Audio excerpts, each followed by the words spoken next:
Hello guys, welcome back to my channel golden future 078 में welcome है दोस्तों। आज की टॉपिक होगी हमारी वर्ब की फॉर्म्स यानी क्रिया के रूप। दोस्तों, verb form is very important. Verb क्रिया के रूप बहुत ही इंपॉर्टेंट है। Be verb form use in translation and English speaking. Without verb forms you are incomplete in English. दोस्तों, अगर आपको वर्ब की फॉर्म नहीं आती, सेकंड फॉर्म, थर्ड फॉर्म, तो फिर समझ जाइए कि फिर आप ट्रांसलेशन में भी वीक रहेंगे और इंग्लिश स्पीकिंग में भी वीक रहेंगे। तो if you want to strong your English, अगर आप अपनी अंग्रेजी को मजबूत करना चाहते हैं तो वर्ब फॉर्म को अच्छी तरह से लर्न करें, अच्छी तरह से मजबूत करें। तो दोस्तों, आज मैं वही टॉपिक लेके हाजिर हुआ हूँ, आपके सामने प्रेजेंट हुआ हूँ। तो दोस्तों, अगर अभी तक आप चैनल पर सब्सक्राइब चैनल को नहीं किए हैं तो चैनल को सब्सक्राइब कर लीजिए, ताकि ऐसे ही इंपॉर्टेंट वीडियोस आपको मिल सके, ताकि आप अपनी इंग्लिश को आप मजबूत बना सकें। दोस्तों, जो आज की टॉपिक है हमारी यही है कि वर्ब की first form, second form, third form और फोर्थ फॉर्म, यानी जिसको हम आईएनजी फॉर्म भी कहते हैं। लेकिन जो सबसे ज़्यादा इम्पोर्टेंट चीज़ है इसमें ये है कि वर्ब की सेकंड फॉर्म और थर्ड फॉर्म। फर्स्ट तो आपको दिखती है ना, उसमें कोई दिक्कत है नहीं। सेकंड फॉर्म, थर्ड फॉर्म और आईएनजी फॉर्म भी आसान है, क्योंकि फर्स्ट फॉर्म में आईएनजी जोड़ना रहता है। लेकिन सेकंड फॉर्म और थर्ड फॉर्म में चेंजिंग ज़्यादा हुई रहती है।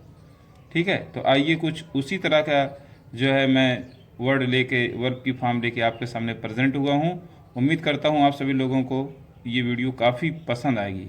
तो दोस्तों, हाँ, चैनल को सब्सक्राइब, वीडियो को लाइक, कमेंट और शेयर ज़रूर करें, ताकि हम आपके लिए ऐसी वीडियोस बना सकें।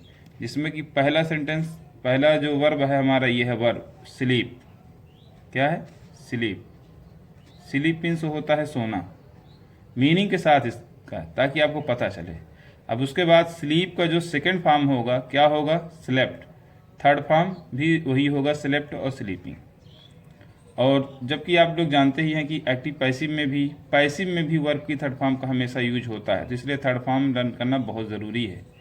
इसलिए हमने कहा कि बहुत सारी चीज़ वीडियो आपको मिल रही है, इंग्लिश स्पीकिंग है, ट्रांसलेशन है, लेकिन वर्ब की फॉर्म साथ में, ताकि आपकी तैयारी जो है कंप्लीट रहे, इनकम्प्लीट अधूरी ना रहे। तो स्लीप का क्या होता है? स्लीप मीन्स होता है सोना, स्लेप्ट स्लीपिंग। फिर उसके बाद दूसरा है हमारा ये स्पिट। स्पिट मीन्स होता है थूकना, स्पैट स्पिटिंग। फिर उसके बाद है सेल मीन्स होता है बेचना, सोल्ड सेलिंग। ठीक है। और उसके बाद फिर हमारा है स्मेल मीन्स होता है सूंघना, स्मेल्ट स्मेलिंग। फिर उसके बाद स्वीप मीन्स होता है झाड़ू लगाना, स्वेप्ट स्वीपिंग। फिर उसके बाद है सेव मीन्स होता है बचाना, सेव्ड सेविंग।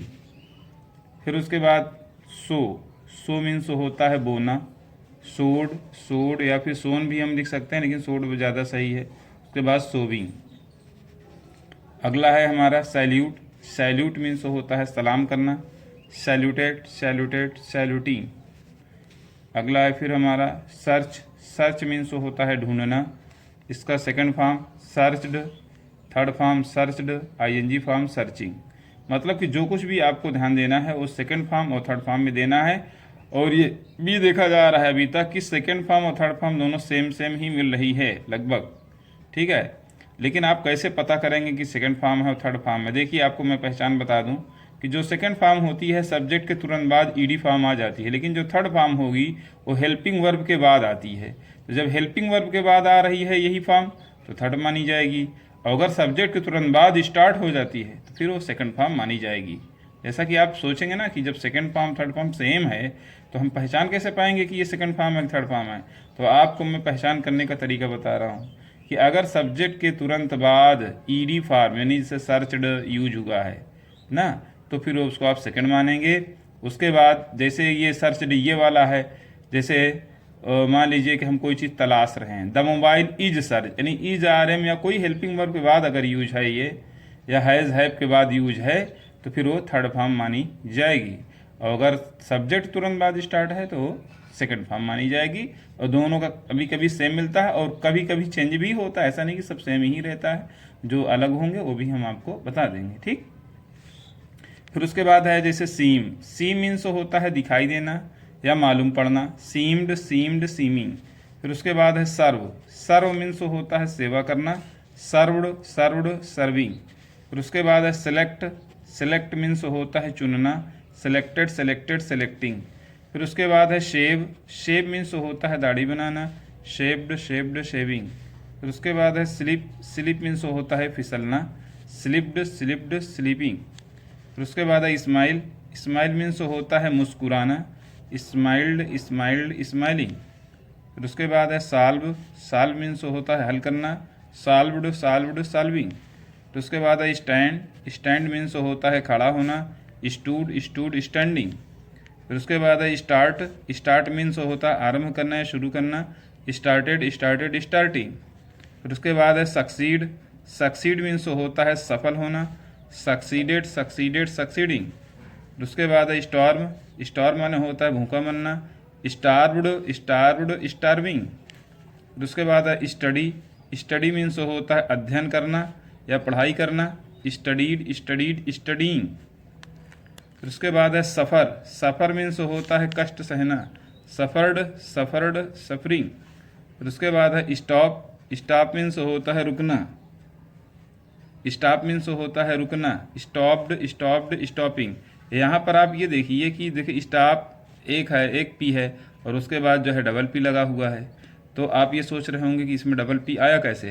देखिए इसका भी रूल होता है, यदि कॉन्सोनेंट से पहले, अब जैसे पी है कॉन्सोनेंट है, कॉन्सोनेंट से पहले वाविल आ जाए, जैसे यहाँ पे ओ आया हुआ है, तो अगर उसमें ईडी जोड़ना है या आईएनजी जोड़ना है तो फिर उस अक्षर को, उस कॉन्सोनेंट को हमको 2 बार लिखना होता है।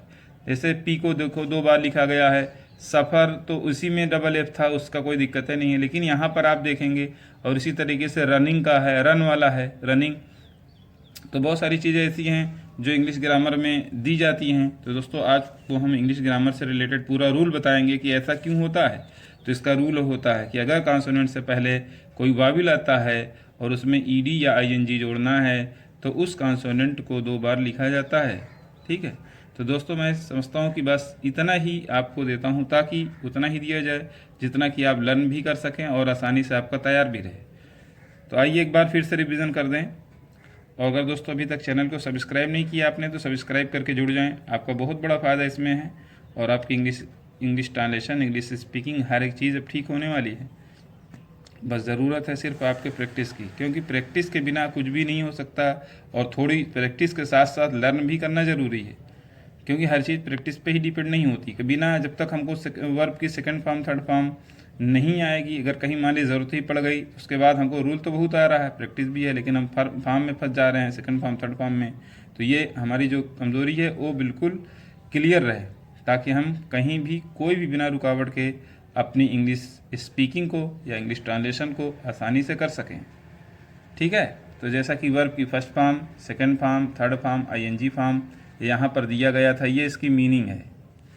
ठीक, ये इसकी मीनिंग है।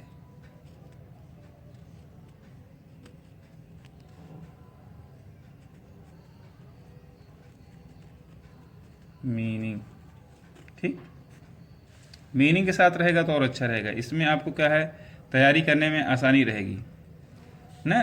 कि मीनिंग मान लीजिए जरूर हर किसी को जरूर नहीं, कि अगर आपको लर्न है तो बहुत अच्छी बात है, अगर नहीं आती है तो किसको नहीं आती है तो कम से कम हिंदी भी देख लेगा तो उसको समझ में आ जाएगा ये इसका मतलब ये हो रहा है और इसको यहाँ पे लगाना है। तो आइए एक बार फिर से रिवीजन इसका। Sleep, slept slept sleeping, spit spat spat spitting, sell sold sold selling, smell smelt smelt smelling, sweep swept swept sweeping, save saved saved saving, sow sowed sown सोड सोविंग। उसके बाद सैल्यूट सैल्यूटेड सैल्यूटेड सैल्यूटिंग। ठीक है, उसके बाद search searched searched searching, seem seemed seemed seeming, serve served served serving, select selected selected selecting, shape shaped shaped shaving, sleep slipped slipped sleeping, smile smiled smiled smiling, solve solved solved solving, stand stood stood standing. देखिए ये वाला बिल्कुल हटके है, stand वाला सबसे, देखिए ना सब में ईडी जुड़ा है, लेकिन यहाँ पर देखिए, यहाँ पर उसमें चेंज हुआ है कॉन्सोनेंट वाविल के हिसाब से। ठीक है, तो ये कुछ कुछ चीज़ें बिल्कुल अलग होती है, लेकिन सेकंड और थर्ड दोनों सेम है, ये बात तो सही है, लेकिन सबसे हट के ईडी फॉर्म नहीं है ये स्टैंड वाला। तो यही सब चीज़ें आपको ध्यान में रखना है और जिसकी जानकारी होने पर आप अपनी अंग्रेजी को बढ़िया और मजबूत बना सकते हैं। दोस्तों आज की वीडियो हमारी यहीं तक, मिलते हैं नेक्स्ट वीडियो में, तब तक के लिए बने रहें। ओ